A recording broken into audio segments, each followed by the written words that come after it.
Today, we're diving into a really powerful teaching from Joel S. Goldsmith's book, The Art of Spiritual Living. And it tackles one of those huge, persistent questions that we've all probably wrestled with at some point. The answer he comes up with? Well, it's pretty radical, and it's also incredibly personal. And here's that question, right? It's really at the heart of so much of our spiritual searching. If God is the cause of everything, the source of all existence, then how do we explain all the suffering in the world? You know, the pain, the conflict. It's this massive paradox that's bothered people for, well, forever. And this is exactly the problem Goldsmith decided to take on head first. So let's get into it. Goldsmith doesn't try to sugarcoat this or explain it away. Nope. He starts by staring right at the contradiction. You've got this idea of a perfect, divine creator on one hand, and then the reality of our messy, imperfect, and sometimes downright brutal world on the other. His starting point is actually super straightforward. It's just simple logic. He says, look, we exist. This universe exists. And we definitely didn't make ourselves, right? So there has to be a cause, some kind of first cause. And we can just call that cause God. It's a really direct, fundamental place to start. But, okay, here's where the conflict immediately slams into us. If that first cause, God, is real, then how on earth do we explain all this? And Goldsmith doesn't pull any punches. He lists it all out. Sin, disease, accidents, the awful things people do to each other, war, death. I mean, it's all the stuff that makes you think, is God just not here? Or maybe not all that good? This is the core problem he's trying to solve.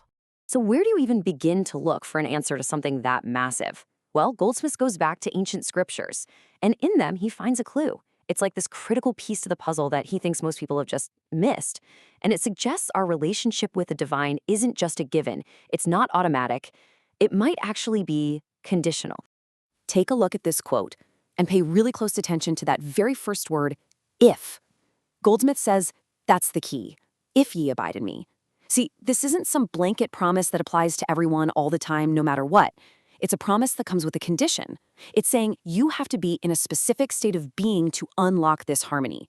If you meet the condition, the promise happens. But if you don't, well, then you get a different result. And we see that same idea pop up again here.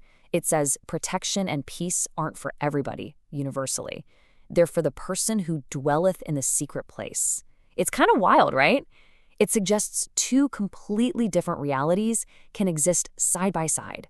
You could have 1,000 people falling into chaos over here, but the one who dwells in this secret place, they're totally untouched.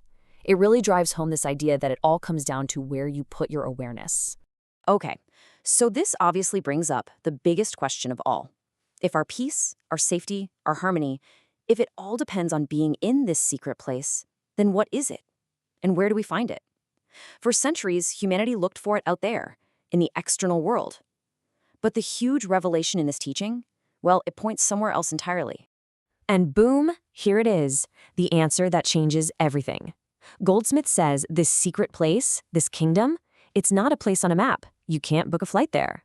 It's a realm you discover inside yourself. This right here is the scriptural bombshell he drops. The kingdom of God is within you. Think about that. Not on some holy mountain, not in a specific temple or a sacred city. It's not out there somewhere for you to go find. According to this, it's already in here. It's like the entire human search party has been looking in the completely wrong direction for thousands of years. And this is where it gets really, really personal. Goldsmith makes it clear that it's not enough to just believe in some vague, abstract idea of God consciousness. No, the experience has to become real inside your own individual consciousness. It's like your consciousness is the only doorway into your life. Nothing can get in except through that door. So until God is found and truly felt there for you, it's all just a concept. So what we're seeing here is this massive shift in perspective, right? The old way was all about searching outside yourself, climbing the mountains, making pilgrimages to holy cities, doing all the external rituals. The new discovery is completely internal. It's about cultivating a certain state of consciousness and realizing that the divine presence, what Goldsmith sometimes calls the Christ or that divine spark, it's already here. It's right where you are inside you. Okay, so great. If this kingdom is really inside our own consciousness, how in the world do we get there? How do we access it? This is where we shift from the what and the where to the practical, boots on the ground, how. And for Goldsmith, the #1 tool for this inner journey is meditation. Now, it's really important we get what he means by meditation. we're not just talking about a wellness technique to de-stress or relax, you know? For Goldsmith, it is a powerful, specific, conscious act. It is the method for making contact with the divine and pulling that presence out of the realm of ideas and into your actual, tangible, everyday experience. But how do you know if it's actually working? I mean, how can you tell if this inner work is for real? Goldsmith is super clear on this. It has to bear fruit. The proof is in the pudding. This is way more than just closing your eyes and sitting still. It's a deliberate, conscious opening to this inner presence. And the evidence? Tangible results in your life, what he calls spiritual fruitage or signs following. Basically, if your outer life isn't changing for the better, if harmony isn't showing up, then that true inner connection just hasn't been made yet. All right, so let's pull all these threads together. What this understanding does is it completely reframes the entire goal of a spiritual life. It flips the whole thing on its head. The focus shifts from chasing something out there to realizing something that's already in here.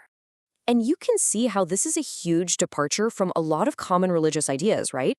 The goal isn't to be a good person just so you can earn brownie points from some god up in the sky. It's not about following a bunch of external rules to get a reward or avoid a punishment. No, the new goal is all about realization. It's about letting go of all that struggle and just opening your awareness. Opening up to the peace and the harmony that Goldsmith says is already there. It's already established as your true nature, deep down in your own consciousness.